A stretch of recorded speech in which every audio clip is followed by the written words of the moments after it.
All right, guys, so here we are Friday, or the watch list video for Friday, April 9th. Look at the spot. Look at these last three daily candles. I'm going to zoom in a little bit. I mean, most of these green and red things you would at least call candlesticks. I don't know what you call these last 3 days, but I mean, the range is pathetic on the SPY. Trading's been pretty, kind of boring, but we're doing a good job finding the good stuff.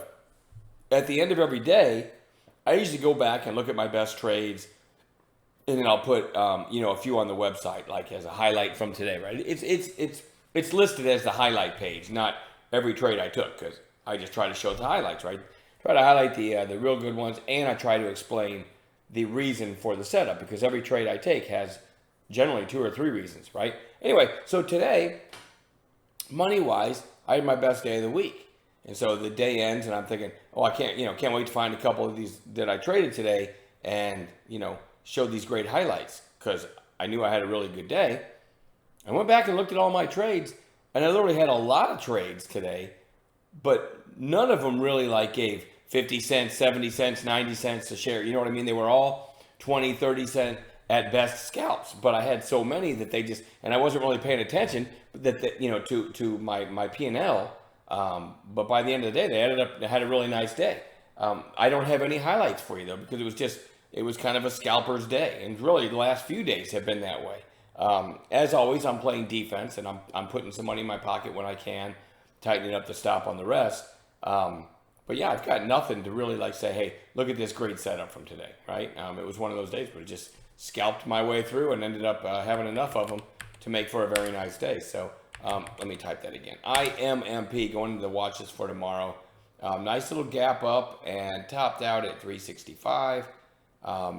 Never broke that after that, but certainly if it breaks 365 tomorrow, you look to the left and say, hey, it had a recent high at 416. That's a potential stacked catalyst scenario. So we're going to watch it. AVCT, very similar to that IMMP. Nice volume, closing off of its highs, but if it breaks today's high tomorrow, maybe it makes a run up at these recent highs. I don't love this one, but I'm going to have it on watch. RICE, big volume today, 119 million shares, and a pretty strong close, all things considered. I mean, if you look at it, after it broke, gapped here, takes out the low of day, and then rips to highs, usually when it rolls over after that, looking like this, you kind of think, okay, shorts are going to push this down and it's going to fill the gap now, right? Shorts are in charge, but it didn't really work out that way. You had actually, this was probably late day short covering. People said, well, it never rolled over. I better get out, right? I'm talking about shorts. And typically I would watch something like this in after hours for a big rip through 16. That didn't happen either though. It just went sideways in after hours, which is kind of a poster child for the whole market right now. Things pop and then you expect this to happen and then just get sideways chop. Again, we'll glance at the SPY one more time. You also have pretty darn low volume the last few days. So, I hear a lot of traders expressing dismay, thinking, well, this is it. This is the new market. The market ebbs and flows, right? You have crazy days and you have boring periods, and neither one of them ever last, right? It always ebbs and flows. So, and usually there's something to trade. Now, I've gone many days lately with 3 or 4 hours in the middle of the day where there's nothing to trade. But, morning trades, usually there's something. And then afternoon, same thing. All right, anyway, so I showed you RICE. CLOV, nice volume and a pretty strong close. That one's pretty interesting for tomorrow. MOXC gave a bounce today, but not the kind of bounce I was looking for. But you do have a green candle where it held the 8-day. It held yesterday's lows. So it might be up from here. I don't love this one, but I'm going to put it on chart.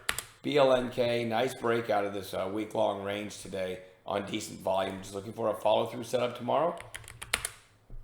CMMB, the best I can tell, and keep in mind, this is a big move. If you hover over this candle, it went 26.16 was the low, and the high was $72. That's today's candle. And it did all of that on 2.8 million shares. That'll show you how freaking thin this thing is, right? And back here, what did it do? Went from a low of 44.64 to 168.80 in one day on not even 3 million shares. So it is a thin stock. But with that kind of crazy move, as a day trader, I'm going to have it on watch. I didn't really watch it very much today, but I think on average it probably had dollar spreads. So that's something to think about too. Anyway, Nope. Yeah, CMB. That's right. UTME. It's only been trading for 3 days, and another one that just went berserk. Right, it opened at 1140 on opening day, and went up over 40, and then the next day went up over 100. Now, should it have done that? Of course not. So, is it a bargain at 42? Probably not. But you've only got 3 days worth of trading. You could argue it is, I don't know, $65 off of its highs from yesterday. So it is the kind of action that you might get with a proper intraday setup, a decent snapback bounce. Having said that, I'm a trader, man. I'm not looking at it for an investment. So, keep that in mind. And there's a good chance I won't trade that. PFMT had a really nice move back here. Now you're 3 days lower on declining volume. No trades in it today, but still on bounce watch for tomorrow. UXIN, same thing. Just another red day back down into that buy zone. We're going to look for that one. Potential bounce tomorrow. And TDUP, I didn't type that right. TDUP has only been trading for, a couple weeks. And it's fallen from, after the day 2, which we just kind of showed a stock like this, but it's fallen from like 3150-ish all the way back down to retest the opening day low of 1740. Let's see, today it hit 1748. So, and it's fallen really even over the last 4 days from almost 25. To me, it's worth watching for a bounce play tomorrow. All right, I'm not in love with the chart or anything, but just a snapback bounce. Day traders, we always look for outliers, and this could give that bounce tomorrow. All right, a couple more that are potential gappers tomorrow. CELC in after hours. This went out at 2145. So big gap up, probably in the morning. If it is, we'll put it on the gap playlist. And GURE closed at 465. It's trading. It went out in after hours at 660. So those two are potential gappers, and we'll add other gappers to that list as well. Let's have a good Friday trading. I'll see you guys in the chat room in the morning.